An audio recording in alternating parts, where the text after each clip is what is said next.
Here we are again with another podcast from the Michigan Institute of Athletics. This is going to be an awesome one today. I can feel it. Joined by Jason Tracey. He is a local business owner, motivational speaker. He has a lot of titles, and I'm going to allow him to introduce himself fully, but Roar Consulting out of Brighton, Michigan. Jason, just introduce yourself, and let's talk a little bit about your background and how you got to the point that you are today. Yeah, no, I so appreciate you having me on. And first off, I was sold by the lion. Like a friend tagged me in your post, and I saw the lion in your logo. I'm always searching for other lions out there that have that same mindset that we got to eat life, right? It's pretty wild, actually. I looked it up when you were recommended. I looked up your consulting firm, and I looked up you, and as soon as I saw the lion, I thought the same thing. I'm like, that's kind of unique. Now, lions are obviously overly stereotyped. They're constantly used, but there's a certain connection among the people that embody that mindset. It's the mindset of being dominant, of giving your best, of trying to conquer, and here we are sitting, lion logo behind, if you can see it on video, and a lion logo on the chest. That it's awesome, man. Yeah, it is pretty awesome. And that's what I'm always searching and seeking for other lions. And for me, and we talked, a little introduction in just my early life, I was a victim.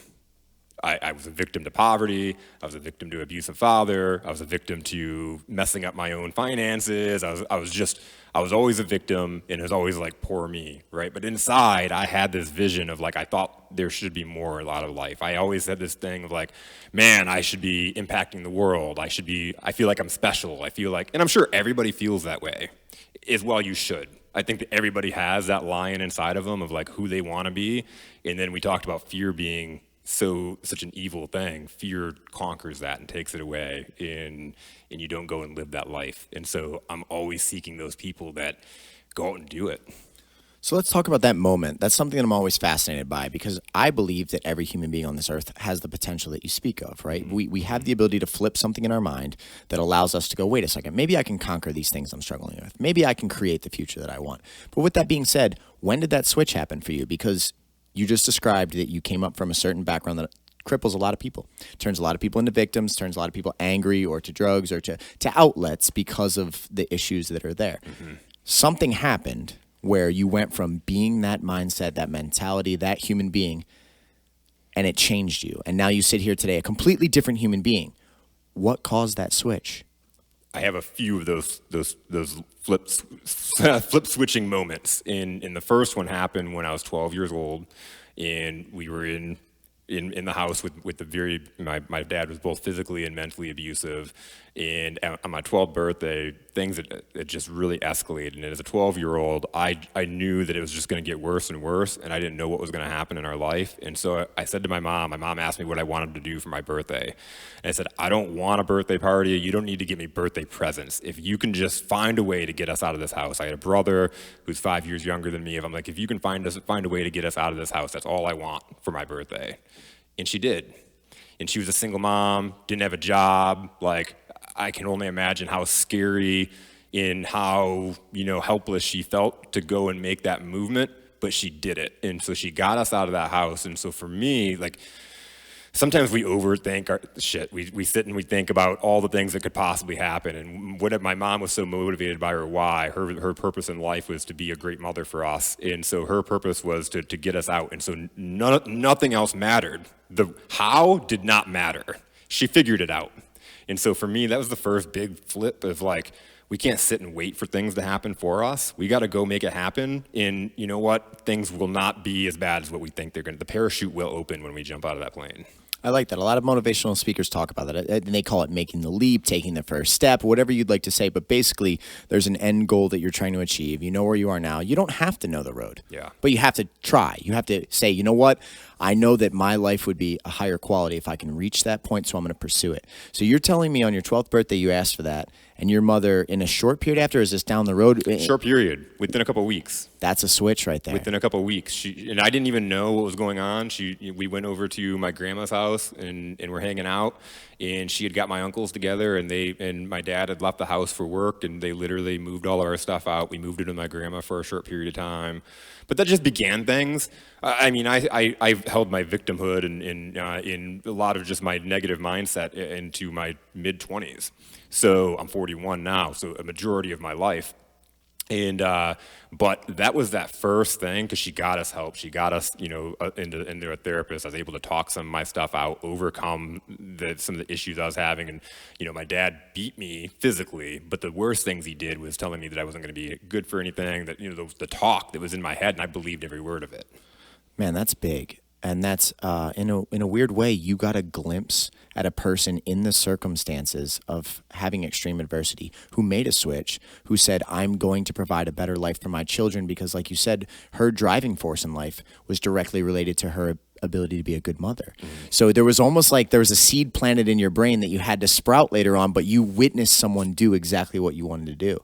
So then fast forward to your 20s, Yeah. And Yeah. where are you working? What's your career? What's your normal life look like? And then, how do we really start getting the ball rolling to the man that sits here today? So at the end of the day, even though getting through that, my mom, she was capped as far as like she was struggling, working, providing for us and stuff like that. But there's only so many. You can't learn finances and how to take care of some certain things in life from people that haven't done it right. Or that haven't shown you the way. And so I struggled with that. And again, I held it down to the victim of like, this is just the way it's supposed to be. The bill collectors are calling. Yeah, they called my mom too. Like that's, there's no difference. That's just the way life is supposed to be. And I was fortunate to come across some really great friends that got me into personal development, got me into books, got me into, my car became a rolling university. And so I started, and I got into sales, and that's where I met some of these guys. And they became really amazing friends, amazing empowerers, got me introduced into, like I said, that personal development. And when I got into sales, it was like learning that it doesn't take much to be better than the average that's out there. Most people don't give a shit about you. They're caring about like how they're going to eat, what's going to happen at the end of the day, like what kind of car they're going to drive, like are they going to pay their bills? They're worried about all that internal stuff. And so as I was growing in my sales career, it was like, wow, all I got to do is really care about you. Like, what do you have going on? Who are you? What are your struggles? How can I help that? And then, so I grew my sales career just coming out of that place. And so I was having some success with that. And then my second. What were you selling? Where were you? I was selling I sold a lot of things, but I was selling cell phones off and on, and so that was the thing that was like that I was the most successful at, and so I really ran with that career. And I was doing some community organizing. And I was in Detroit, and I was told I had to move to Iowa if I wanted to keep my job. And so I did not. All I knew about Iowa is cornfields, and I'm like, I'm not really an Iowa guy. I had just moved back from the UP. I missed some important years of my sister and my family and stuff like that, and I didn't want to move away. So I went out and I started passing out resumes. And I used to sell cell phones, and I had a lot of success with that. So I stopped in all these cell phone stores and I was passing out my resume. And I stopped in this Sprint store, and they were like, oh, you've got this great experience, so amazing. We're going to hire you. We need an assistant manager. Don't go and apply anywhere else. We're going to give you a call. Like, I was so pumped up, I almost drove home, and didn't go anywhere else. But I just so happened to see this place out in Fenton. I was in Fenton. And there's a little tiny Verizon store over in a corner. It was like buried off into this little plaza, and you could barely see it. And I'm like, I'll go drop my resume off there. So I drop my resume off, get on the expressway. I'm going back home to Flint, and I get a call from this guy, and he's like, hey, dude, I'm the VP of the store that you just passed the resume off over at Verizon, and I'm not in this store very often, but I'm here now, and would you be able to turn around and interview with me? Like, I don't have anything else going on. I'm pretty cocky. I'm going to get the Sprint job, so whatever. I'll go and meet with this guy. It changed my life because I knew as soon as I met this guy that he had what I wanted.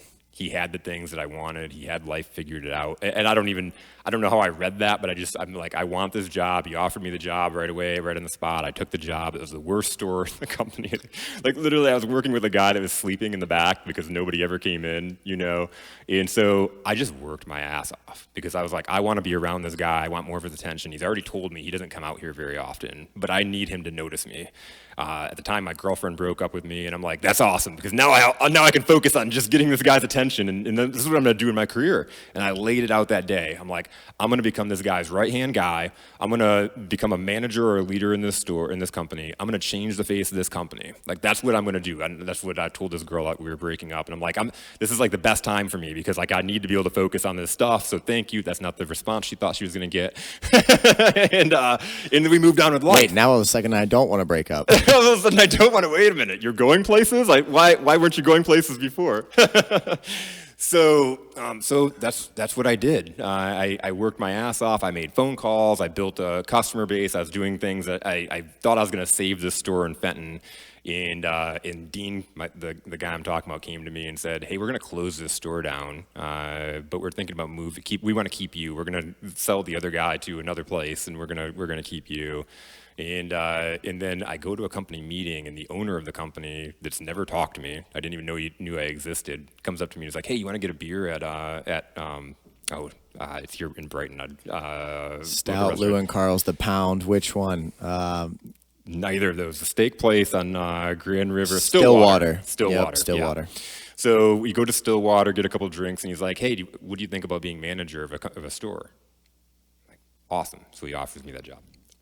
Long story short, Dean is this big mentor to me, and we talk about light switch moments. And I had found success with sales. I was making money, but I was still like just in this employee mindset. And just, I had this cap. I thought I was going to be just a cell phone salesperson my whole entire life. I was just going to be at this level.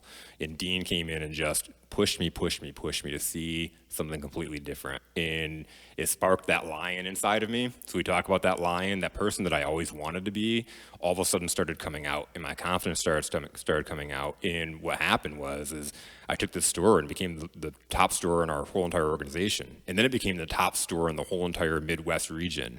And so I was getting really cocky about myself. However, I was not the greatest leader in the sense of like I couldn't delegate anything. I was like out selling my face off. I was out coaching people, teaching them, how to become better salespeople. But as far as like go and take a deposit in or go and like make sure the store is running smoothly, I was not doing that, and I couldn't see it. I thought I was so amazing because I had gotten the store to this level and we were rocking it out. I couldn't see my weaknesses. So my bosses luckily saw it, and Dean kept on like saying, "Man, you got to get these deposits in." I'm on the south side of Lansing, and they all pay cash, and they pay a lot of bills, and it's also we get broken into like once a month. It's not a good area, and yet it's easy for me to stack 5 or 6 deposits. $5,000-$6,000 in the store that's getting broken into, and I'm just not taking advantage of like the little inches. I'm not changing things. You're focused on the big picture, and you're crushing it in so many areas that you're almost like, hey, I'm doing great, but it's the micromanaging, the little stuff that really could take you to the next level. Yeah. And I'm so arrogant that I'm like, oh, I'm so amazing. Like any company would hire me. You should give me a raise, that kind of thing. And so I get an email from the owner of the company that I was talking about, Rob, that had offered me the job, but didn't talk to me since then. So we've had like very minimal conversations. And is this still with Verizon? So this is like independently owned Verizon independently stores? Owned Verizon store. Okay. Yep. We had 5 stores in our company at the time. And so I get this email from Rob, and he says they're out in Vegas. My mentor Dean and him are out in Vegas, and he said basically just the email is, "You suck. Why are you so horrible at your job? What can I do to get Dean to do a better job with you, because you obviously don't listen to directions. You got all these deposits. You're a mess. You're a dumpster fire. Like all this stuff." And I'm like, this is the first time this guy is contacting me after I've taken his store and I've done this, and this. Like I was enraged. I was like steaming. I went home that night and I'm like typing up this long email about how dare you. This is the first time you've ever communicated with me, and you don't say like worship the ground that I walk on, because this is what I did to your company. Because by the way, not only have I changed your company, but now other people are emulating what we're doing in our store, and your other stores are changing and growing with us. So I'm blah, blah, blah, blah, blah. The ego is just raging. The fact that he offered some criticism. Criticism, right? Because I don't see what I'm so weak at. And not only that, but I didn't see what is my end game. Am I going to just be this store manager that is like, got this ego and I'm never going to learn and grow from here? And I started asking myself that question because I had this email all typed up and I was going to send it to him. And I said, what is my end result here? What's going to happen? What do I want to happen? Where do I want my career to go? And so I just started asking those questions, and I realized that email wasn't what I needed to send. I actually needed to change my life. And that day, I switched my mindset from being a victim employee mindset to being an ownership mindset. I didn't own that company, but I should have. And so I understood what it took to be an owner of an organization. I understood what it took to like lead and truly delegate and truly get people bought into the mission. And so I took everything that I was failing at, everything that needed to be done, from cleaning the bathroom to making sales calls to shipping inventory out of the store. And I went Monday through Sunday, and I chunked it down and made a whole entire system and process to where after I left that store, they still continued that process. The guy that took my place was like, I don't even have to do anything. He's like, just show up every day and it runs like a machine, you know. That changed that conversation. That guy that was willing to kick my ass changed my life. That's another massive switch. So right in that moment, I want people that are listening to this to think about that.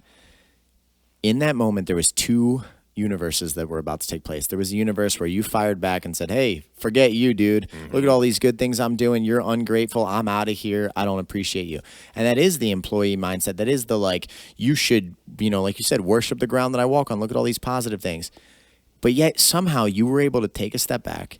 You almost, in a way, even though you didn't phrase it this way, you put yourself in his shoes and you said, if I was on the other side, where is this man coming from? Like, why would he be saying this to me? And when you can shift to thinking like an owner and all of a sudden you say, wait a second, if I was him and he was me, I might be saying the same things like, man, why do you have these deposits? This is not acceptable. You're not doing the fundamental details to be successful. That's impressive, man, because most people snap back, especially if they're doing well. Yes. One of the questions I asked myself is like, okay, what would I do if he didn't deposit my check on Friday? And if I'm not how is he even going to pay me if I don't put that $5,000 in the account? You know, like if I'm not putting that money in. No, so you were able to take a step back, and even though you were experiencing success and you were doing really well, your ego somehow was able to get set to the side, and you said, this is an important decision. Because you could have fired off that email and that guy could have said, you know what, I'm here to try to help you. Get out of here. We don't need you. And then you probably would have been more mad, and then you would have carried it to but no, you made a change. Yes. And that's impressive. This is a great story. That is such a good point, because if I would have fired back and I kept that victim mentality and then he fired me, it would have been that guy was just an asshole. If he was an asshole, I would have carried that grudge and that chip on my shoulder to the next company, 100%. And it would have ruined my career. And the next guy at the top that would have told you, hey, you're not doing these little things well enough, you'd have said, well, this guy too, get out of here. Yep. No, you made a switch, and that there's a very admirable thing within that story, the fact that you were able to say, wait a second, I need to take a step back. Am I wrong here? Am I wrong? Imagine if more people just stopped and said, is it me? Yes. There could be progress. That's phenomenal. So that's one of the missions I'm on, James, is like literally helping people overcome those emotions that, you know, take a breath, read that email back. Don't just send it. Don't fire off that Facebook message. What is you going to get out of this? Sure. At the end of the day, and you're educating Karen on Facebook about why you agree with this political decision or this political decision, at the end of the day, when you send this message that you think is so smart and funny, what do you get out of it? Sure. And I mean, at the end of the day, emotions cloud judgment. And when you're emotional, get furious at something and try to think logically. It's very hard. Emotions cloud, right? I mean, and a lot of people are driven purely by their emotions. I mean, they've done countless studies on the limbic system, and human beings are driven by the way that they feel. So it's hard to take a step back and say, I'm going to pause for a second, even though my emotion says smash, fight back. Fight or flight literally kicks in. It's something that fighters experience with on a regular basis. Fight or flight kicks in when you got that email and you say, you're challenging me? And you have to take a step back and say, let's turn the logical brain on here. Let's make sure that we're using this consciousness that we are, blessed with. Let's figure this thing out. It's wonderful, man. So let's fast forward. You make another massive life switch. You make huge progress. You were able to reflect from a different perspective, which is a tool that is incredibly powerful in life, right? So now what comes next? Do you stay with the company? Did you leave that company? Did you move up within that company? Where's the next step of your journey? So the next step in my journey, it's funny. I went and I left that company. I got introduced by my mentor to another company that was struggling out of Ann Arbor. And they were another wireless company, a separate, they owned their separate Verizon chain. They had 3 stores in Ann Arbor, Jackson, and 2 in Ann Arbor area, 1 in Jackson, and they were struggling. They were bankrupt. They were going bankrupt. Verizon told them either you need to sell to another agent and get out of the game and hope you get some money back, or you file bankruptcy, or you could throw up a Hail Mary. You can join this franchise over here that will kind of stabilize you, and you could try to find somebody that's going to lead your company and build a culture and develop your what you need. And that's what the owner of the company decided to do. I got introduced because Dean was one of the guys that was trying to buy the company, and it didn't end up working out. And so he said, "Hey, I do have a guy that you might want to meet." He knew that I was looking to go to another level, and I was at the point where I could handle more than just one store. And so he said, "This is the guy. If you're looking for somebody, I believe in him. He's your guy." So I came in, I met the owner. She was in the process of taking over the company. The owner of the company had Parkinson's disease, had made a ton of horrible financial decisions. The culture was ran into the ground, and she said, "I need you, but I have no idea how I'm going to pay you." And so the lion inside of me, I knew that there was a way to make this work. And so I looked at her numbers and I figured out, okay, I know I can make immediate impact in these areas. I'm going to come on for a very small salary, and I'm walking away from a 6-figure job. I have a 1-year-old son. And so I'm like, I'm going to do this. I take a small salary and you give me percentages of profit as I earn these areas. And so that's what we did. Crushed it right out of the gates, and just feeding back in and developing people. We didn't have many resources, and so I don't know if I even knew what I was doing at the time, but I was looking for other people like me that had their back against the wall, had no other choices in life. They had that inner lion inside of them that if someone would feed into them, if someone saw their potential, if someone saw their desires and what they wanted out of life and the special thing inside of them, if someone could see that and help them develop that, oh my God, they'd be superstars. And so I went out, and I didn't know what I was doing in my interview processes, but I was looking for those stories. I was looking for those authentic people that could they had that thing, and they had that story, and they had that reason, because then I could reach into them with that screwdriver and just twist their heart and push them and drive them. And so within a year, we were one of the top companies in the industry. Within 2 years, we were winning all the awards across the region. Within 5 years, we were the top company in that franchise. So we'd only been in the franchise for 5 years, and we were named Franchisee of the Year across the country. 2017, right? I read that. Yep. Yeah, I read that. Man, that's stellar. So you're able to start seeing these traits that you found within yourself in other people. And by doing so, you start bringing those people into your world, and now you're finding success on a large level because, like you said, mediocre is very common. Yeah. People that are willing to do just enough to get by is very common. Very common. Victim mentality is very common. Yes. But when you can find those like pack hunters, leaders, and you bring them together, great things happen. Like Chris said on his podcast, exceptional people are the exception. Yes. And you started to learn how to search for those people. Yeah. So now you go from a 6-figure salary, you join this company, you blow it up, you're doing extremely well, you're pulling profit margins, you're thinking like an owner, you're developing your skill set even further and resume. Mm-hmm. And then you decide, right after this, you decide to start Roar. Well, and so going back, my mentor had sparked this real big interest. I did not see what the end game was. For the longest time, I'm like, am I just going to sell? Am I just going to manage? What's the end game? Am I just going to be in the wireless industry forever? What's going to go on? And at the time, because our company was blowing up when I was with the other company, and Dean was getting a lot of attention. He was doing a lot of coaching and consulting with other companies. And he was like, he's like, my long-term game is like, I want to get out of here. And he was like, and I'm going to bring you with me and start a consulting company. And that never happened. And because I went my way, and I started building, and we still stay in touch, and we're still friends, but it just became a different relationship. He planted a seed, though. He planted a seed. Then he started buying more wireless stores, and he became ingrained, but he planted that seed inside me. And so as I was finding these people, like, I had so many people I had led so many lions to the water, and you can't make people drink. And so as I was uncovering the people that I want to work with, it was like, I love developing these people. I love getting the most out of these people, like changing their whole entire lives. People that I had a 20-year-old guy, Josh, that was having a baby with his on-again, off-again girlfriend, was, had no idea what he was going to do. And now he makes 6 figures, and he's just crushing it. And he just bought a new house the other day. And things are going really, really well for him because he was able to plug in. And so that's finding that was my passion. I got to speak because I ran company meetings every month. That was a staple of our culture, bringing everybody together, and I'd do like a training or, motivational speech. I'm like, man, I really love doing this. However, the corporate stuff, the Verizon stuff, the having to, I didn't want to talk and give motivational speeches about Verizon. That's not what I was excited about. I was excited about watching Hannah change her life. I was excited about watching Matt go to another level and breaking free from his victim mentality and becoming what he should be. true impact on a large scale. And you can Yeah. watch the ripple effects then change, many lives. It's not just in that one industry. You're saying if I change this person's life, how many lives get changed because of her or him? Yes. You're creating new Empowering the leaders. empowerers. 100%. Empowering. And I didn't realize it then until I started my business almost 3 years ago, and I started really being reflective, intentional, and understanding. Okay, I had this system and process all along. I just didn't have it named. And so even though I built my company from scratch, I really didn't. I took my components of my whole entire career, and even it took me probably a year and a half even into my business to really realize that person that I was searching for. I didn't realize it was the Matts and the Joshes and the Hannahs and my clients like Desi and John, and like those guys are lions inside that are looking for something more in life.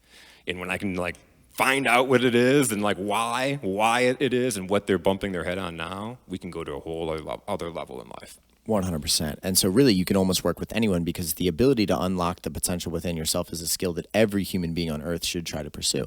I mean, the better version you can be of yourself in this life, the better results that are going to come from it in relationships and careers. And it's across the board. It's not just, hey, you'll be more successful as a salesman. You're going to be a more successful human being. You're going to enjoy this experience more. Money's great.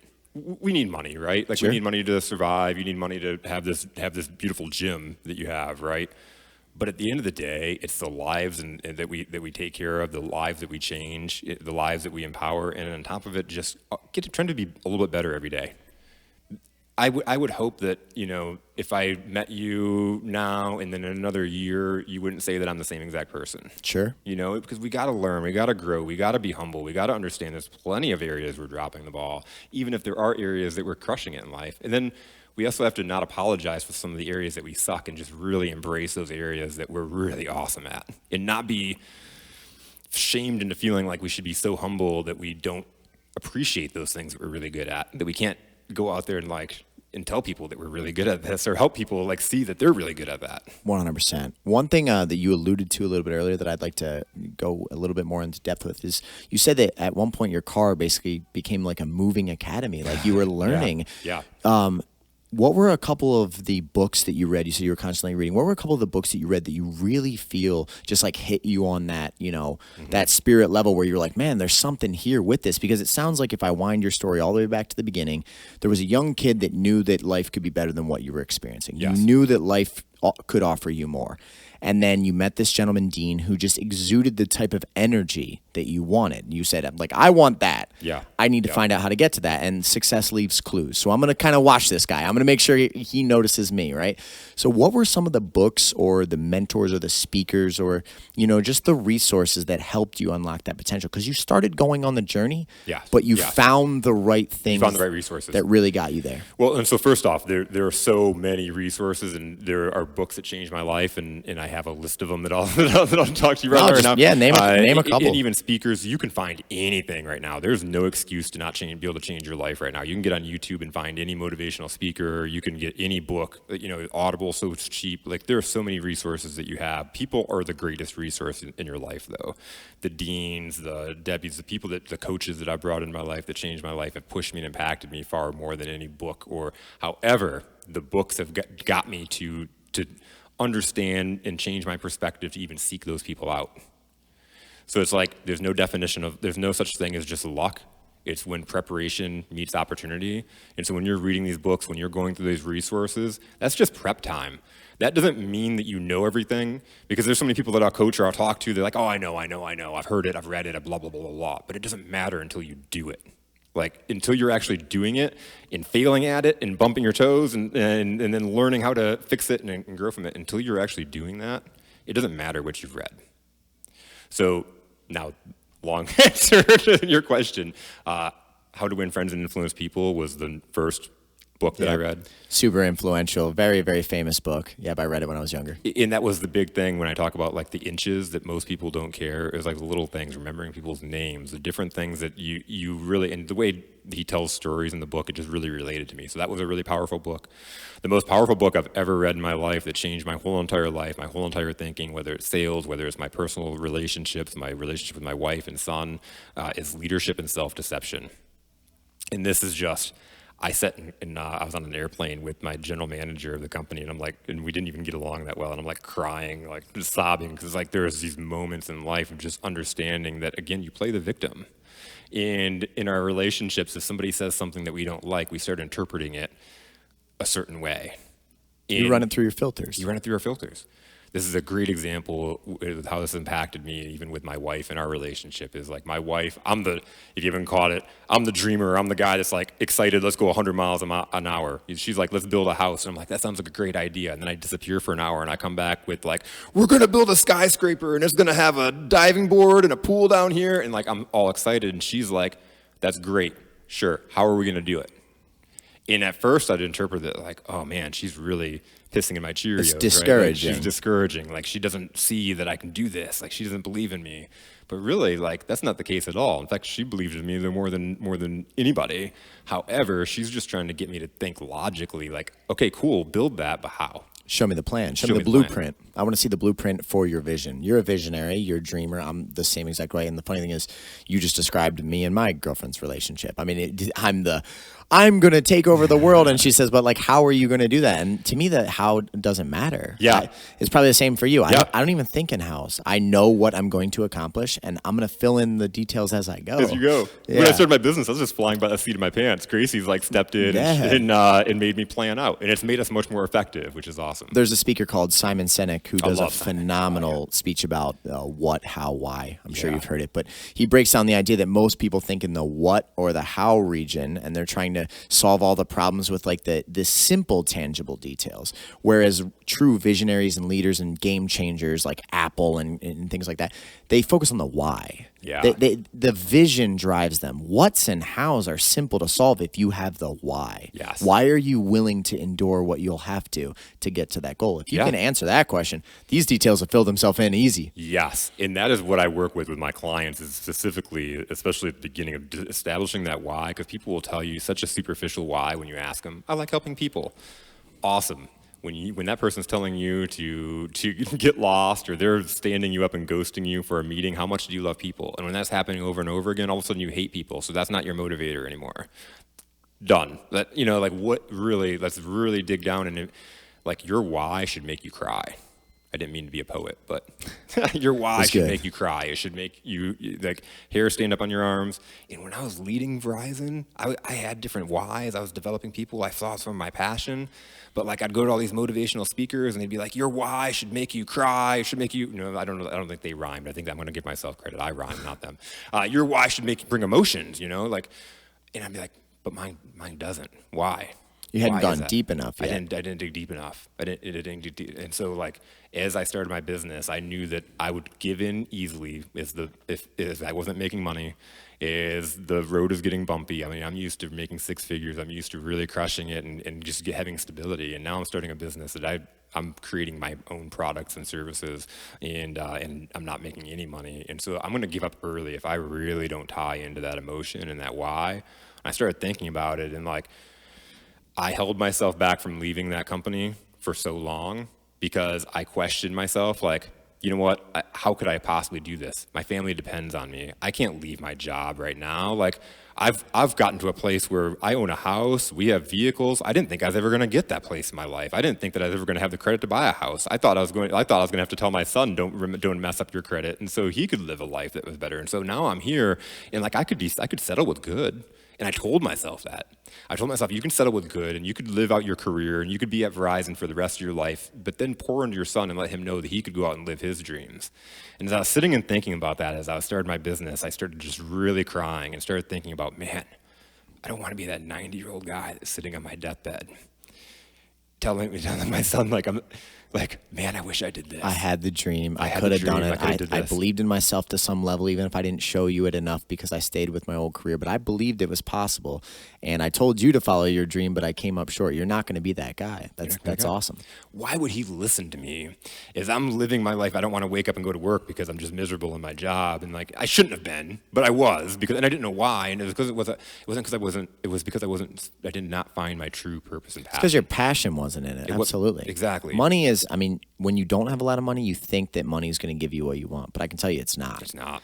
I have a similar, without going too far into my story, but yeah, I mean, in my early 20s, I was making $6,000, $7,000, $8,000 a month. I was killing it. Yeah. Killing. I mean, I was just, and I quickly acquired like all the things I wanted. I had a convertible Mustang Cobra. I got my own house, early 20s. I got a 72-inch TV in my room. I got all the things that I was told, like, hey, you're going to be happy when you get this stuff.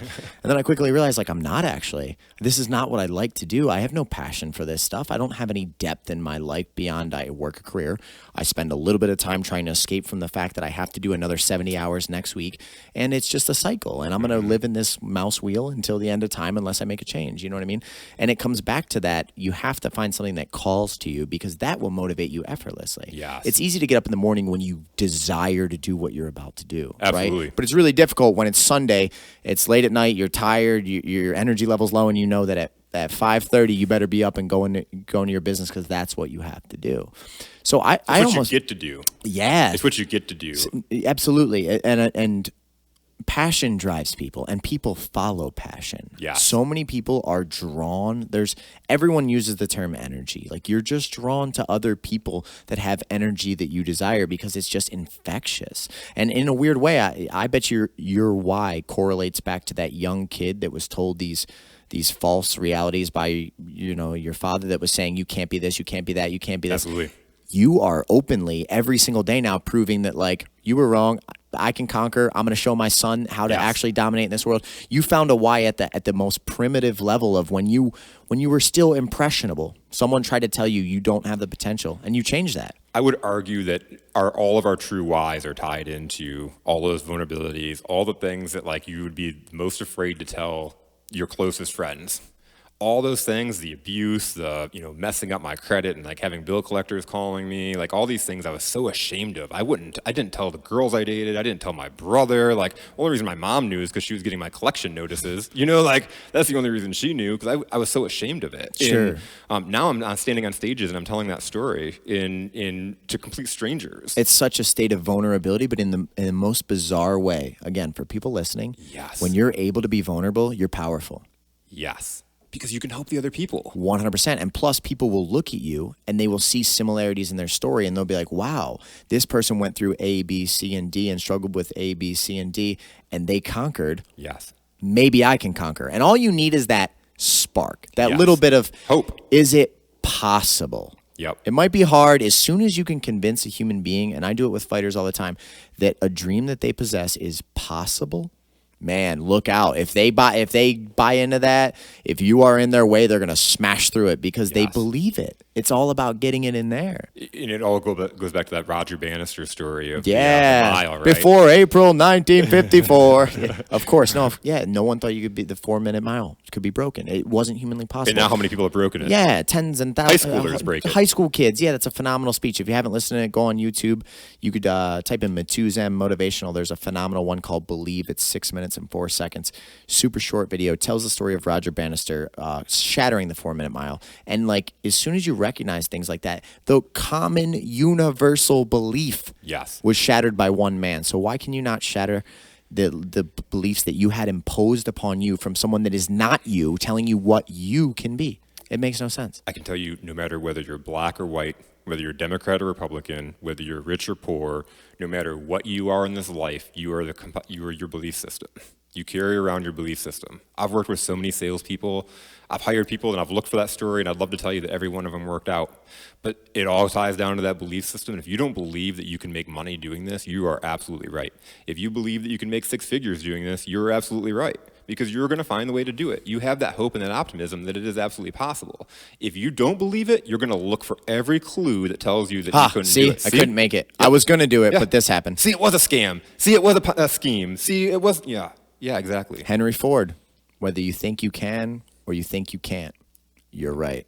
It's simple, man. It really is. And a lot of the times it's funny when I work with the local court system. I work with struggling youth in the community. I work with fighters. I work with a lot of people. The most shocking thing is I always just have to convince people that it's possible that they can do what they want to do. Yeah. Somehow this life in the system is set up in a way that most people come out of, maybe the educational system or the family units or whatever it is. They come out with such a strong set of limiting beliefs that you almost have to start erasing countless years of like indoctrination to say like, stop. Yes. You are going to live one life. Yes. Do you want it to be this machine routine that you have no desire or no passion in? Or do you want to take a chance at something worthwhile? It's so bizarre how ingrained it is across society. What's so crazy, though, is we're born without that fear. Of course. Man, kids dance. Kids will tell you whatever is on their mind. They're like my son. They'll would be like, vulnerable. They Every don't even think party, about it. he would go dance and he'd like sweat his butt off and like no worries. And then as they get older, like whether it's parents, teachers, adults, other their peers tell them they can't do it, make fun of them. Like we beat the creativity, and then we search our whole entire lives for what we had when we were like 4 or 5, right? 100%. You're almost like you get indoctrinated and you're almost working to peel the layers off to start going back to like, who am I? Yeah. Why does someone else's validation matter to me? If I'm happy and proud to be who I am and live this life, why do I need this person's permission? You know what I mean? And those things are extremely powerful. If we worked more on the internal versus we go to work and then we entertain ourselves. Yes. We entertain ourselves. We get out of work and you just quickly want to entertain yourself because otherwise it's difficult. Yep. Imagine if you had to go sit in a room and shut all the sound off, close everything off, and sit down and say, what do I not like about the way I'm living my life? Oh, man. What do I not like about myself? That's a dark place. That's deep. People don't want to go there, but No. we would be here to tell you, go there, and there's extreme progress. Go there. I was having this conversation with a friend the other day. Like, do I not get spun out? Do I not have my moments where I'm like, oh man, like I blew that one. Oh man, that sucks. Man, a couple weeks ago, I had a sales call, and like at the end, my wife was sitting there listening to me, and I knew I blew it the whole entire time. And then I saw her face, and I'm like, oh man, she's so disappointed in me. It spun me out, and I'm like, poor me. And I was literally like in an hour that I lost. But then I started asking myself questions like, okay, is it really dead? Did I really blow it that bad? What could I do to get this back? Like, what could I do to move on with my day? Like, like asking myself empowering questions to just get myself back on track. Because I could sit and like really like, oh man, Jason, why are you so dumb? Oh, Jason, why'd you do this? Oh, so that's so embarrassing. Oh, and your wife thinks less of you too. Like, and I could spin myself out for the whole entire month. Yeah. Or I could pick it up and be like, oh, well, I'll just dust off. Remember that Michael Jordan commercial where I failed over and over and over in my life, and that's why I succeed? Yes. Fall down 7, get up 8. Whatever you want to say for motivation, you're going to have those failures. We are either winning or learning. The only time we fail is when we think we lost. Yeah, we say that in jiu-jitsu all the time. You either win or learn. It's progress no matter what. Yeah. Every day you show up, every day you're intentional, every day you're dedicated, every day you put effort in, you're learning. Yep. Be happy about that. Yeah. I actually speak to something on my fighters that I call growth mindset. And I'm like, man, I do not care whether you win or lose on the mat or whether you're, if you're exhausted in your last session. Those things don't matter. What I care about is every day through relentless consistency and effort, you are growing. The wins and losses aren't recorded in here. The only time that matters is like this coming Tuesday night, I'll be in Vegas with a gentleman fighting for a 6-figure UFC contract. The only moment it'll matter. He's been training with me for 10 years. None of the losses in the gym, none of the injuries, none of the ups and downs, none of the emotional days, they don't even matter. Yeah. The only thing that matters is the final product. So it's worth the struggle. You know what? And I would argue that it actually does matter. It makes them prepared. Those injuries, those hard days. No, when I say I don't matter, I mean on that moment, no. You could have the toughest, you could have been broken down 20 times in camp crying, I'm never good enough. But you know what? Those lessons are the magic. Yes. That's the secret sauce right there. That's what you're going to go into is like all those failures will produce the night of success that matters. So I was 6 months into my business. I ran out of my former boss had actually invested in me to start my company. I did a lot of work, with their company, and so she gave me a parting gift to start my own company. But I was running out of that money. I didn't have clients going. My wife had just lost her job. My grandma had died, and I'm waking up and I'm getting against the wall. Your bank account's low every day, and I'm like not wanting to get up. And I'm like trying to motivate myself, and I'm asking myself these questions like, man, do I need to go get a job? Did this not work out? Was this actually a nightmare? Is it just okay, I tried? Do I get a job at Walmart and like stock shelves and then, get up and grind in the morning? Like, what do I do? And then I started thinking about all this shit that I've been through in my life. And I started thinking about like, what happened when that happened? Like when my back was against the wall, what happened? Oh yeah, I responded. And actually, the best thing that ever happened in my life, the best things that happened in my life were when I responded when my back was against the wall. There's a book called The Alchemist. If you're listening to this, you should read it. It's a phenomenal book about like things are going to happen. You're going to get knocked down and things are going to change. Life is going to hit you in ways that you never expected. And it's a funny thing. It's just a story about a shepherd that's traveling the land with his sheep who has a dream that he might be able to do something else. And the idea is keep going. Yeah. Learn. Keep growing. Yes. Right? So Do you subscribe to any, like, we're speaking so much on belief system. Mm-hmm.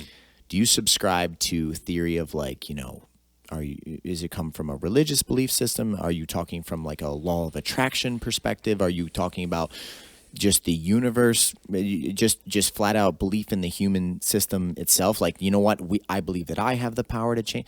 Where does this come from? If you were speaking to people on the outside, because there's some people, and many people subscribe to many different theories, but where does yours come from? Yeah, I haven't had a very big spiritual background as far as that religious aspect, and so I came from the law of attraction. But as I'm growing and learning and getting more into like that spiritual part in my life, I'm realizing that all this stuff is connected.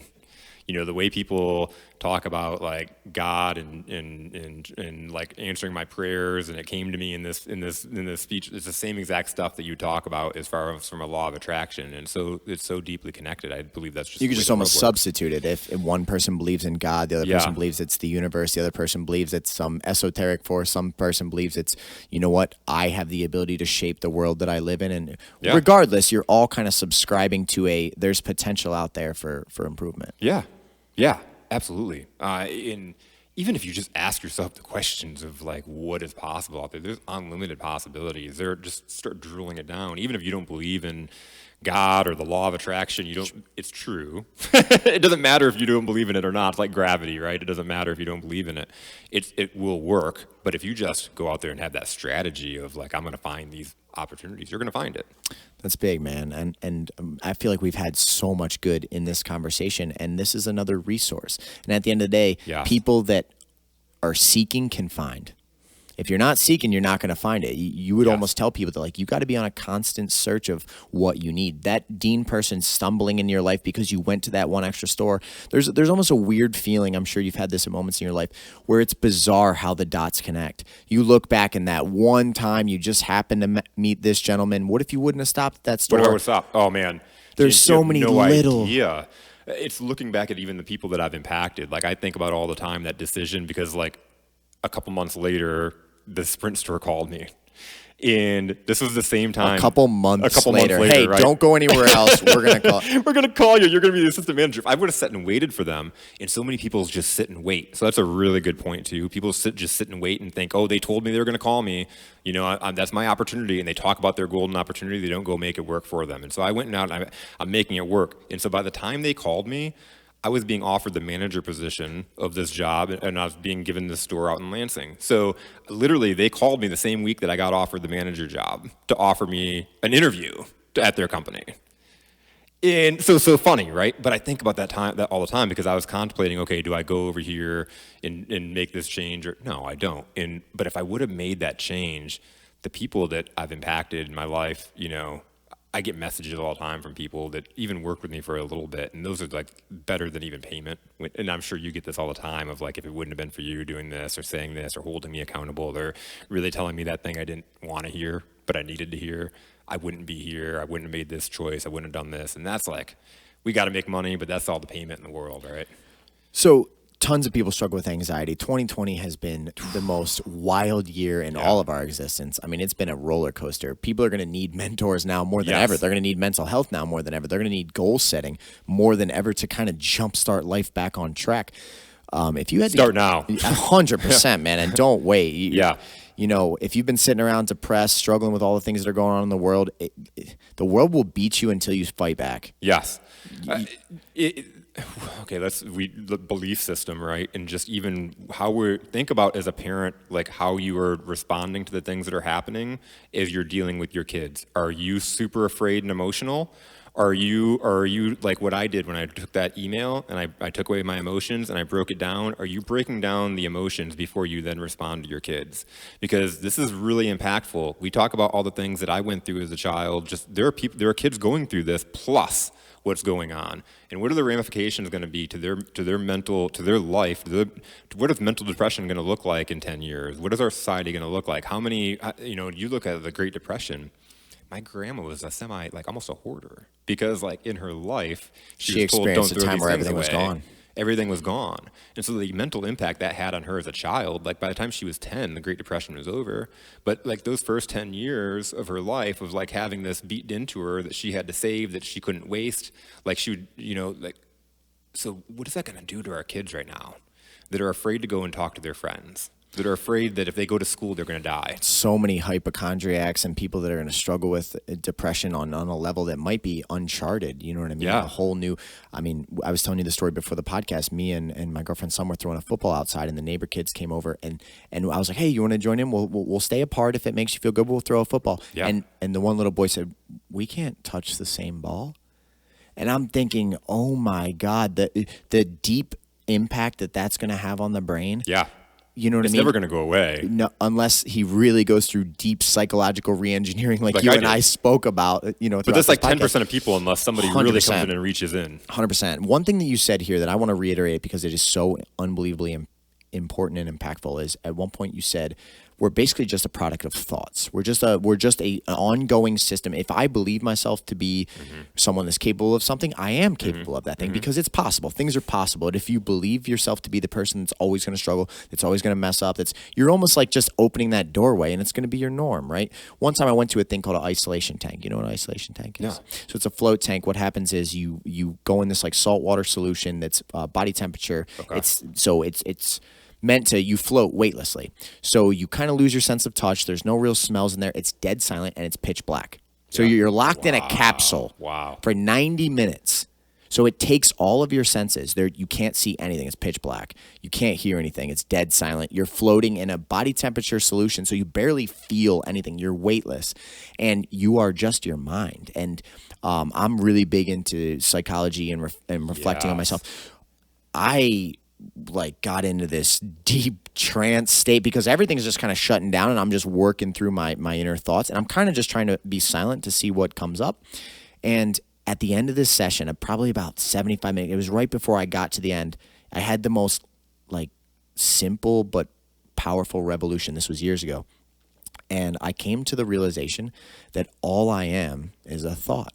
And now think about that statement because it really hit me so deep that all I am, the way that I wake up in the morning, the way that I treat my girlfriend, the way that I interact with this world, the way that I chase my goals, it's a thought. And the way that I think about myself, I'm just an ever-evolving thought process. And if there's anything about myself that I don't like or I would like to change or I believe would create a better benefit to my community, to my area, I have to just start re-engineering the way I think. Yes. It was almost like I took all the complexity away. Yeah. Sitting in that dark room type deal. And I got down to Where do you do one of these? Wait a second. They have them in Ann Arbor. They have them all over. You should Google it. A lot of times they're called flotation tanks because isolation tank sounds scary. Way back in the day, it was created for people with mental sickness. The idea was if you could take away all the outside stimuli, maybe people could make a little bit more progress into what is plaguing the mind. Yep. And they're unbelievable, especially someone like you would love it because it shuts the outside world down a little bit. You also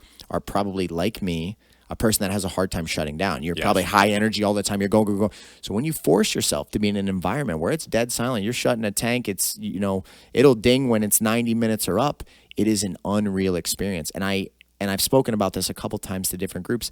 It was the simplest thought I've ever come up to, but it made such an impact on my core that anything in this world that I don't like about myself or the way that I interact with this world, it's just a thought. If I start re-engineering, why do I believe myself to not be this person or to be this person? Everything changes. Yes. I started to do that, and my life has just been a reflection of that thought. So it's almost like we're all living in this dream experience, and the way that you think about yourself will directly impact the world that's around you. Yes. So you should try that, Jason. Incredible. You're gonna head out. You're gonna reach out to me after and be like, "Listen, that was because it was life changing. It was incredible." And I was on that journey for a while of trying to delve deep into my psychology to figure out what are the things that I do like, what are the things I don't like, what are the things that I need to step up and be better at. And it's a constant process. And like you said, you're gonna fall down, but in a weird way, I've learned to even the worst moments of my life, I just value everything now because it gives me just such a good perspective. You know what I mean? An average day to me is still so far above of what I've been through. Yeah. It's a good day, man. Yeah. We get another shot at this thing. I get to sit across from someone. I'm meeting a new gentleman right now. We're having good dialogue, conversation. I get to go out and train with people I care about. Who knows what midday is going to bring? it reinvigorates you. You know what I mean? It makes, Absolutely. you got to make life, desirable. You got to make it so you want to live. Otherwise, it's just monotonous, and it is brutal. Man, how many people like come up to you and be like, "Oh, like how are you during the Corona times?" Like, "Oh man, it's got to." Yeah, be I'm like, tough." I'm crushing I'm crushing it. This is, man, I've made more personal growth this year. I learned to cook over the thing. I found a gentleman, actually Master Juan, that teaches next door. He worked in a restaurant for years, so I had all this extra free time. I said, hey, can you teach me to cook? He started teaching me how to cook. I learned how to cook. I got my podcast set up. Yeah. I'm crushing it. You pivot and adjust. Yeah. So you're a collection of your thoughts. But here's the other thing. You can't control the outside world. You can't control circumstances. It's all internal, man. It's all internal. Yep. So that's my eat faces. I don't know if we've talked about that. Yeah, So you mentioned it lightly earlier, but I subscribe to that theory too, that you know what? Don't try to control things but you. Yeah. There's a lot of people in life that are crippled by anxiety because they want to control the outside world. They want to control their relationship. They want to control this. They want to control this. Literally, all you can do is give your best. You can learn to be your best and give your personal transformation of the world, and everything else is external. Yep. You could be, this might be sad to hear if you're sitting at home, you could be the most perfect version of yourself, which I don't believe anyone ever attains, but you could be that version, and the significant other you're with could leave you. You could be that person. You could get fired from your job. The world doesn't actually owe you anything, but it's still worth becoming your best. Yeah. So when you accept that at a deep level, don't let it make you sad. Realize, I don't need to be in control. I need to be my best. Yes. And then if I'm being the best in my relationship, in my career, in every action that I take possible, I'm going to get the best results. It's that simple. Let go of the desire to have your hands on everything, because that's like a sickness. It is. And it'll crush you, because as soon as one chip falls out of line, you start to go downhill, and then another thing slips, and now all of a sudden you're falling down a mountain. Focus internally, man. Well, and so like people will probably say, well, that's easy, James. Like people come all over the world and fight in your gym and stuff like that, like I'm sure like this, you're not going through any struggle, but that's the thing. But it's because you're a collection of your thoughts. You built it. It didn't just happen. Sure. You didn't just get lucky. I threw down a wrestling mat in my basement when I still worked at a car dealership and started teaching people, and it's turned into this. And how many other people own gyms or do similar to what you do that Sure. are struggling right now? Yeah, actually, one of the top jiu-jitsu gyms in the state of Michigan, the first ever Brazilian jiu-jitsu black belt in the state of Michigan. I just heard his gym just closed down last week, and it was devastating. And technically, I guess I should look at him as like a competitor, but I don't even think of it like that. I'm like, man, that's a man with a dream that just lost his life's work because of these circumstances. That's devastating. I don't even look at people. That's one thing that you probably feel too. I don't even look at people as competitors. I don't even think like that. I think about being my best and dominating in my field. And if you want to pay attention to what I'm doing, I hope you take inspiration. Yes. But if not, the only thing I'm trying to do is just crush it on my level. I don't need to worry about what other people are doing. I got asked so many different times, and I talked about, I thought I was insane. Well, why am I going and meeting with other coaches and other speakers and other consultants? Why am I doing this? And then what ended up happening is I realized they didn't know how to sell. They didn't know how to sell themselves. They had this magic. They go out and empower other people, and they could change lives, and but they had no idea, and they didn't have the confidence to do it. And so, wow, all of a sudden now I have a magical moment to really be able to help empower people. And it's all that scarcity mentality. I had a coach that literally was like, I don't know why you're out meeting with other coaches. You're just going to give them secrets and they're going to beat you. No, there's enough out there for all of us. 100%. And again, even holding on to that type of mentality, I got to protect what I know. You're not giving to the world. No. You're only giving to some degree. Yep. You're only going to get back in some degree. 100%. Clients that work with me, I've usually given them something that changed their life for free before they even work with me. Tell me the best success story for you is not someone else that goes and starts their own dream and absolutely smashes it. That's what you're trying to do. Absolutely. Even maybe it's a consulting firm and they end up traveling around the nation. You'd be like, I sparked that? Yeah, absolutely. Jason caused that Yes. or was a part of that? It's amazing. For me, getting through COVID, first off, it being able to adjust and be intentional, and there's a lot of beauty out of it. But what got me through it and kept me so positive, because I'm a small business that serves small businesses. As small businesses are getting shut down, I lost clients. I was losing money. And it can be easy to panic, but instead it's calming down, slowing down those emotions, realizing there are people that I'm still coaching and still taking care of, and I've got to show up and ride for them. And as I did and kept them empowered and kept them running, they're now 100% of my clients that I had through COVID they have stronger businesses now than they did before COVID. That's awesome. That's empowering. You go and do that, my confidence is sky high because it's wow, look what we can do through this time where you want to jump off a bridge. And remember that? Now think about this. Going through COVID, what else is the world really going to throw our way in the near future that we're not going to be able to handle? If you're sitting at home and you really had it rough, if you're still sitting here listening to this and you're still getting up in the morning, you know what? You survived. Yes. You got through it. Did. Yes. Be proud of yourself. Yes. You made it through it. Yeah. You know what I mean? Yeah, no, I mean, my business got shut off like a light switch. It was like someone called and said, hey, your whole life's work is gone. This building costs just under $20,000 a month to operate. Almost $10,000 of that doesn't go away because it's fixed. It's my landlord. So when all of a sudden everything that I had got shut off like a light switch, even if I wasn't going to have certain coaches coaching stuff, I have a $6-figure bill that still needs to be covered. And that doesn't include my personal life, my home, my car, nothing. Yeah. So I tell you what, you got to bite down and get to work. Otherwise, I could have just crumbled. Yeah. I mean, because believe me, I felt like, are you kidding me? But you know what? Now it's been one of the best years in recent history. I'm killing it. I'm crushing it to a level I haven't done in a long time. Because you're lying, man. Yeah, that's just what we do. Yeah. So let's talk a little bit. So you would obviously recommend being around people that are motivational, reading books, reaching out to people that success leaves clues, listen to podcasts, take information. Is there anything else that you feel like is a really big part of your daily or weekly routine? Like, are you big into healthy lifestyle? Do you eat a certain way? Do you have an exercise routine? You know, because there's so many pieces of a puzzle. We've spoken so much about like the belief system, but that's a piece of a puzzle. Is there other things that really help keep you dialed in? Is it relationships? Is it life balance is absolutely huge. I had success as a director of sales for this company, and I was like, I felt really good about it, but I also wasn't taking care of my home life. Like, I wasn't home at certain times. Like, I'd go on a cruise and be on vacation and sending emails and calling people. Having that balance is like outside. Did your of being woman able to step empower up and people. make you come down to earth a little bit, or what made that change? There's like that over time, but it's just not feeling good, right? Not feeling happy, like getting that burned out. Like, what happened was actually, so me and my wife were together for 7 years and had our son before we got married. And so we got married on year 8. And so we went out and I told my boss, I told all my employees, like, I'm going on vacation. Like, this is the first time I'm turning my phone off, turning off email. Like, there's going to be no way to get a hold of me. I had the leadership at that point and set up in place to where they could take it over. And we went away for a week. It's probably with the no best phone. Week.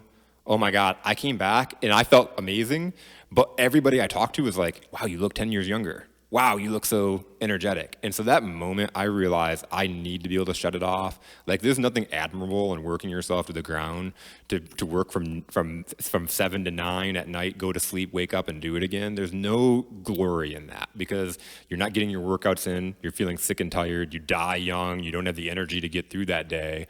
So working out in just being athletic. I love playing basketball. Basketball is my jam. I play at least twice a week. We got a basketball net out back. We constantly have fighters out back shooting hoops. Yeah. Heck yeah, I might be over here. It's literally right out back. There's blacktop. There's a big net. We have a grill. We grill up food. Oh, we man. shoot hoops. You're gonna be like, Jason's over here every day. Hey, what's up, Jason? Yeah, especially like nobody's going to the gym to play basketball these days. So I do have a rogue league that we've been getting together on Saturdays. So that's been nice because like literally all the sports shut off. So that. I have a 12-year-old, and you know, just being active in his life. He's an athlete. He's coaching. So you're refueling on the side by spending the time, the things that really fill you up. You know, spend time with the family, spend time doing things you love to do, so that you crush it even more when you're in your business. My wife joined the business in September. Oh wow! So she left her job. She was selling cars at Brighton Chrysler. You talked about being across at Brighton Chrysler. So she was selling cars at Brighton Chrysler, and she left that job in September and joined the business. And so we took our relationship to another level, being around her and now working together with her, like being able to go, we do team trainings, kind of like if you've seen like The Prophet, Marcus Lemonis. We kind of go in and do that with organizations, except we're not buying them. We're just helping them build their organizations and work with their teams. How long was your wife at Brighton Chrysler? Because the gentleman that I worked at Champion Chevrolet years ago. Yeah. Len Nadolski is the owner of that as well. So he just bought it. Yeah, recently. Was she there when that Okay. Nope. She left in September. They were at the verge of making a transaction at that point. Yeah. So that was the gentleman I worked with when I was really young, like 18, 19, 20. That's wild, man. Small world. It's a small world. But yeah, right across from Brighton Chrysler is Michelle's Academy of Dance. This business was by there for 2 years. So yeah, that's crazy. That's wild, man. That's so cool. So yeah, I actually just made a similar change in the last couple of years too, because I'm one of those like super intensive, always like from the moment I get up to end of the night, I'm just the guy that wants to crush all my goals on.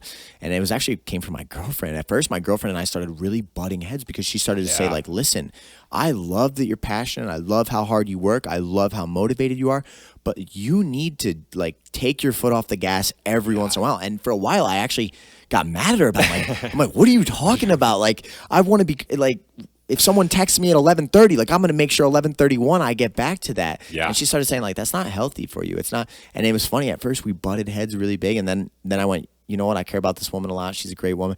I'm going to try it her way. And I'm going to prove to her that it won't work. Like, I went in the mentality of like, I'm going to prove to her if I do things that way, like it just won't work. Cause like there was probably some obsessive part of my mind that thought I had to 24/7 dominate. And, I started taking weekends off, which I never did. I started doing all these other things. I started around like 9:30, 10 o'clock at night. I'll check my phone in the morning. It was the best decision I've ever made. My girl was spot on. At what point did you realize she was right? Man, after a couple weeks when the world didn't light on fire, which a part of my brain thought was going to happen, like the gym would just, spontaneously combust, I started being like, maybe she's right. Maybe she was onto something here. And the funny thing is, 8 years ago, this is a story that'll shock you. At one point when I was first launching my business, I was in my second location. Things were blowing up. I had just turned professional in MMA. People were talking about me constantly. My phone from the moment I turned it on in the morning till the end of the day was like ding, ding, ding, ding, ding, like all day. I canceled my phone for a year. Whoa. I got rid of a cell phone. Like people put memes on like, what would you do for? I literally said, I am so done. Like, you guys know where I'm going to be. You know my schedule. If you know me personally, you'll know where to find me, what I'm doing. I got rid of a cell phone for a year. Wow. Way before my current relationship. And it was one of the best years of my life because I got to dial in every day. I got to write my things down. I got to work on what I needed to do. And whenever I saw people, I would have genuine human interaction. I would take care of anything that anyone needed from me. I would set goals. But a year of my life, I got rid of a cell phone. So it was almost like once my girlfriend proved that she was right, I looked back and went, man, I kind of knew the formula before that there has to be a shutoff. Yep. Because otherwise you will run yourself into the ground. Because it doesn't stop. It's always there. 100%. And you need that time to let your brain capacity recharge. Like people like you and I, you get by on the fact of just go, go, go, go, go. And you're almost fueled by that until you hit a wall. Yes. So you start hitting that like, oh my God, man, I got to get out of bed right now. And that's a weird feeling because it's not something that you normally experience. You know what I mean? So a shout out to my girl, Stacy. I'm admitting it for the first time publicly. Oh, okay. That you were right. Okay, you were 100% correct that I needed to take the foot off the gas and delegate time a little bit better. It's on record. She will love that. Was there ever the I told you so moment? I'm telling you right now, that'll be a sound bit. She doesn't know how to edit, but she will find a way to like edit this video and keep that sound bit forever. Every time you walk into the house, it plays over and over. It's my new doorbell. I walk up to my door, it just plays. My girlfriend was correct. I needed to delegate my time. But no, it's been amazing, man. And you know what? I'm more efficient. Yeah. I'm not a spread thin. I'm more efficient. When I'm on something, I'm on something. Isn't that so crazy? And we get because in your mind you think you're not going to be more efficient. You're Yes. like, I'm not going to be working as much, so I'm going to get less done. It's not true, man. It's not true. Because also you know that you only have this limited amount of time, so you work harder as opposed to like getting on Facebook or doing stuff that's wasting your time. 100%. So, man, just to wrap this thing up, I feel like we've absolutely just crushed this up. I mean, we are now at 70 minutes. Oh, wow. It's an hour and 10 minutes. It's just been dialogue. That's awesome. And it's, again, it's a resource. And the people that want to seek it have more ways to grow. Yes. So just anything else that you'd like to record on the podcast, anybody you'd like to shout out, if people wanted to reach out to you, if they want to be a part of your company, if they want to, work with your company, if they have a business that's really struggling right now that says, you know what, I could use a little bit of that conversation in my life. How do people get in contact with you? And this is just your time to like anything you want to record in this glimpse of time. Yeah. So you can contact me. My website's www.roar.consulting. And I'm also on LinkedIn, Facebook. LinkedIn, you'll YouTube, Roar Nation on YouTube, and I do a podcast as well. Again, it's all about getting those resources out to help people, especially right now. We've all had the depression and the fear. That's always been a thing. Now it's even going to run more rampant. So any way to help people, empower people, and get them to find that inner beast, that inner lion to be able to push forward. I know that I'm a person now at this point that goes out and finds the resources. I'll find the book, I'll find the person, I'll find the connection, I'll go out and make it happen. And so if I can help other people to show them that, this is what you do, or this is the resources, the connections, how you can do it, I'm more than happy to do that. So reach out if you're struggling as far as like, what step do I take? I'm not living my purpose and passion. If you know there's something more in life, I would say reach out. Let's have a conversation and see if we can unlock that. The fact of the matter is like you're gonna have fear no matter what. Whether you do what you want to do, whether you live that life that you become, whether you become that person that you've always wanted to become, you're going to have that fear. Or whether you sit on the sidelines and say, you know what, I'm just going to make the sacrifice. I'm not going to go out there. That fear is going to be there no matter what. However, when you push through and you go live your life and go do the things that you want to do, go and be that beast that's inside of you, man, it's like, it grows confidence, it grows strength. You only get stronger from that experience. If you don't go do that stuff, that fear is still going to be there, but it's going to be formed into regret and resentment.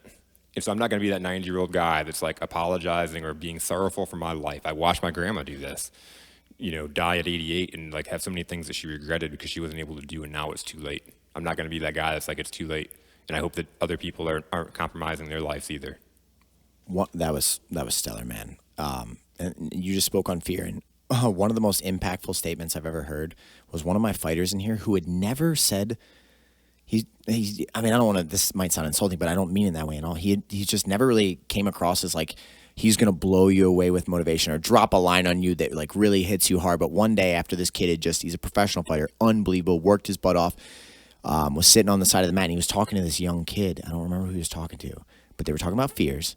And he goes, hey man, listen, it's on you. You have two choices. You can either face your fears or you'll just live in fear of facing them. It's up to you. And that was the whole, just the way he said it. He said, he just looked him dead in the face and said, you either face your fears or you live in fear of facing them. But no matter what, the fear is there. And he just said it so blunt, so on the spot.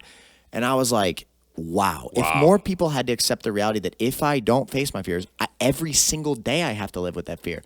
In a weird way, bravery can't exist without fear. Yeah. So you either conquer that fear or every single day you are losing to the fear demon. And the really shitty, crazy thing is like we don't know when we're going to die. So I keep saying 90. Man, it could happen tomorrow. And so you keep putting off like, oh, I'll do it next week. And then, or I'm going to sit out these 6 months because of COVID. And, I first just have to do this. I first just have to. My entire life, I've met people that are on the cusp in their mind. They're on the cusp of breaking through to what they want to do. Yes. But there's always just the next thing. Well, first, I got to get this. You don't. You don't. That might sound like a blunt statement, but you do not. You can start right now. It goes back to my mom. Right now, your mom flipped the switch. She could have said, you know what? I got to find my job first. I got to do this. I have to be secure. You don't. A lot of women do. 100%. You may feel that way. Fear is probably whispering in your ear, what are you going to do? Absolutely. You're in trouble. Yep. But you don't have to wait for those things.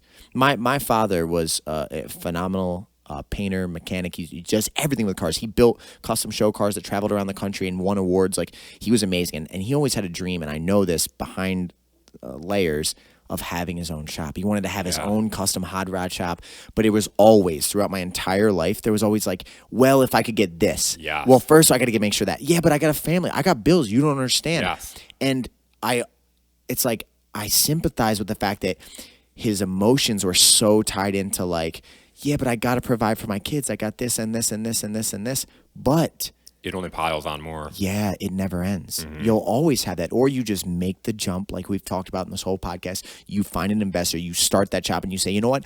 I'm going to crush it to a level that nobody has seen because of my kids. Yeah. Because of the fear. Because I can't fail. Because as you said earlier, my back's against the wall. You know what I mean? And there's so many people I believe, and you could be one of these people if you're listening into this podcast. You're right on the cusp. You know there's more out there for you. Stop thinking you need to wait for the next thing. Just do it now. Just take a step. Just do it now. Even if that do it now is conversation. Start speaking into the world, into people that you care about. Speak what you're going to do, because it almost starts to hold you accountable. It does. Go tell people you're going to dominate. You know what? When you're not dominating, they're going to say, you're not dominating. challenge yourself. Make declarations. Speak with conviction. Claim what you're going to do, and then go and do it. So, Jason, this was absolutely phenomenal. I only listened to a 50-second clip of you before you came into the studio, and I did a lot of research on who you were and your background. And so I was like, you know what? I'm going to have no expectations. Phenomenal, man. This was just... I applaud you for bringing in somebody you've never had a conversation with. And in my podcast, I like that. I'm like, yeah, that's awesome. How many times in life, like I said, do little dots connect that weren't in place before that you go, you know what, that was important. Yeah. I like trying to discover those things. You know what I mean? So phenomenal. I really hope people reach out to you. It's cool that we're right here in the same community, and hopefully we do one again in the future. Absolutely. So thank you so much for being here. Thank you guys for tuning in, and we'll wrap this thing up.